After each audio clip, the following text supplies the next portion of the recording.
একটা চলমান সিস্টেমটাকে টোটালি এখানে ধ্বংস করে দেওয়া হয়েছে। আমরা সকল শিক্ষক কর্মকর্তা কর্মচারীর বৈষম্যের শিকার হচ্ছি।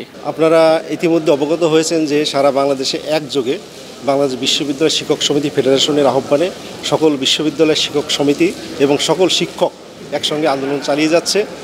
আমাদের সুস্পষ্ট দাবি যে বিশ্ববিদ্যালয় শিক্ষকদের যে একটা চলমান সুবিধা ছিল সেই সুবিধাটা সম্পূর্ণ রহিত করে নতুন প্রত্যয় স্কিম চালু করা হয়েছে। এই প্রত্যয় স্কিম চালু করার ফলে যেটা হয়েছে যে শিক্ষকরা পেনশন সুবিধা পাবেন না এবং শিক্ষকদের নতুন করে নিজের পেনশন নিজেকে নিতে হবে টাকা চাঁদা দিয়ে। আর প্রচলিত সুবিধা আমি বলেছেন যে সেখানে কি কি অসুবিধা হবে, তার মধ্যে আমাদের যে গ্র্যাচুইটিটা আমরা পাবো না, মাসিক পেনশন আমরা পাবো না, এছাড়া আমরা ছুটি নগদায়ন পাবো না।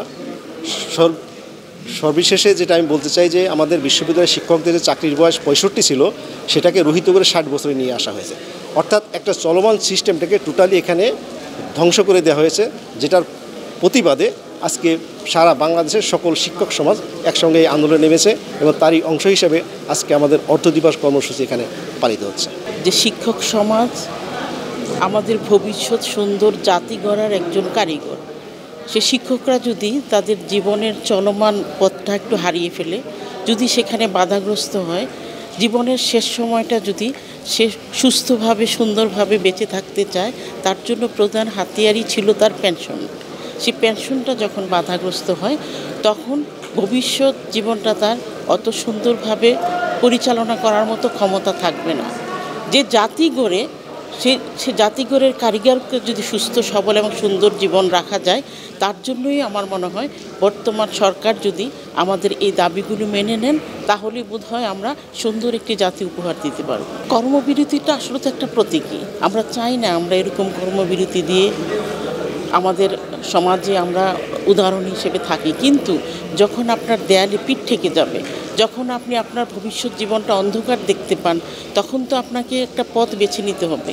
আমরা কর্মবিরতি ছাড়াই যদি বর্তমান সরকার আমাদের এই দাবিটার প্রতি সদয় হন, তাহলে আমরা তো বর্তমান সরকারকে অনেক ধন্যবাদ দিব এবং আমাদের জাতি এবং সমাজ যাতে সুন্দরভাবে চলতে পারে সেজন্য শিক্ষকদের দাবিগুলো মেনে নেওয়ার জন্য বিনীত অনুরোধ করব। 13ই মার্চ অর্থ মন্ত্রণালয় থেকে একটি প্রজ্ঞাপন জারি করা হয়।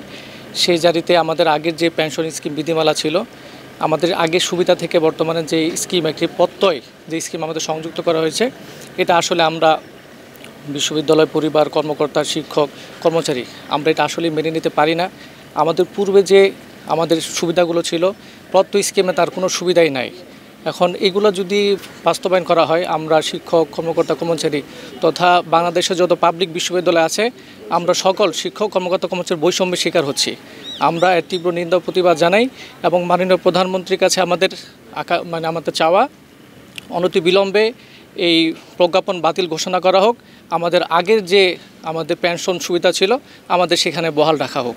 বঙ্গবন্ধু শেখ মুজিবুর কৃষি বিশ্ববিদ্যালয় সারা বাংলাদেশে যতগুলো পাবলিক বিশ্ববিদ্যালয় আছে সব পাবলিক বিশ্ববিদ্যালয়ের এক এবং অভিন্ন দাবি বর্তমানে আজকে। কারণ সকল শিক্ষক কর্মকর্তা কর্মচারী আমরা যারা চাকরিতে জয়েন করেছি, আমাদের একটা ভবিষ্যৎ পরিকল্পনা ছিল যে আমরা সরকারি চাকরি করতে আসছি, সরকারি সুযোগ সুবিধা পাবো এই আশায়। যেহেতু সেই সুযোগ সুবিধাটি হঠাৎ করেই কোনো একটা প্রক্রিয়ার মাধ্যমে বন্ধ হয়ে যাচ্ছে, এটা যখন জানতে পারলাম তখন সারা বাংলাদেশের সকল বিশ্ববিদ্যালয়ের শিক্ষক কর্মকর্তা কর্মচারী যেই নীতিমালাটা প্রয়োগ করা হয়েছে, সার্বজনীন পেনশন বিপক্ষে যে প্রত্যয় পেনশন যেটা চালু করা হয়েছে, এইটা চালু করার কারণে দেখা গেছে আমরা একটা বৈষম্যের শিকার।